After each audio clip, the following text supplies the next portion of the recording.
Jean-David, est-ce que tu connais l'interview 2 minutes?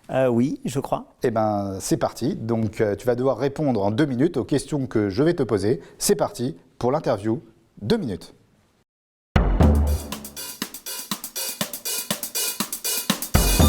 Alors Jean-David, on va commencer par l'interview 2 minutes, mais avant ça, on a changé le fond du Tech Show. À quoi ça te fait penser alors cette image? C'est Saint-Paul-de-Vence. D'accord. J'ai vécu là. C'est toute mon enfance. Je me suis marié à la mairie il y a presque 23 ans jour pour jour.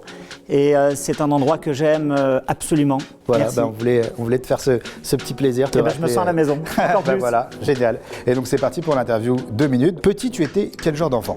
Très sage. Les études, est-ce que c'était ton truc? J'aimais beaucoup. L'entrepreneuriat, est-ce que c'est quelque chose de spirituel? Non. Qu'est-ce que tu t'es dit le jour où tu as revendu ta première boîte?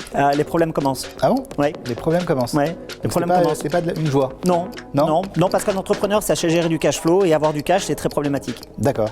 Donc pour toi, ça a été plus un mauvais souvenir qu'un bon Pas souvenir? un mauvais souvenir, mais j'avais le sentiment de passer d'une phase où j'étais en mouvement à une phase où je serais à l'arrêt, d'une phase où j'avais du cash flow à une phase où j'avais du cash, et donc j'ai plutôt appréhendé. C'est qui la personne la plus influente que tu tutoies? Mon oncle, qui est Roche Shiva et polytechnicien. D'accord. Est-ce qu'on peut l'appeler? Je suis pas sûr qu'il te répondra maintenant parce D'accord. qu'il est en train de donner des cours, mais D'accord. voilà. Qui est la personne la moins influente? J'ai oublié son nom. D'accord.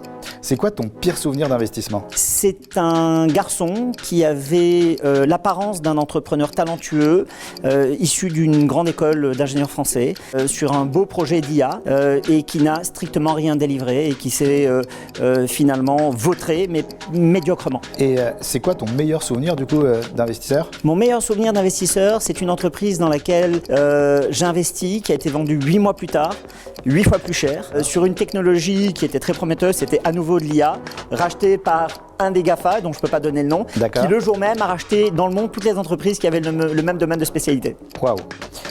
Quand tu appelles à un service de relation client, est-ce que tu t'énerves ou pas? Très souvent. Très souvent. Est-ce qu'il y a des nouvelles idées que tu aimerais développer? Plein. Plein.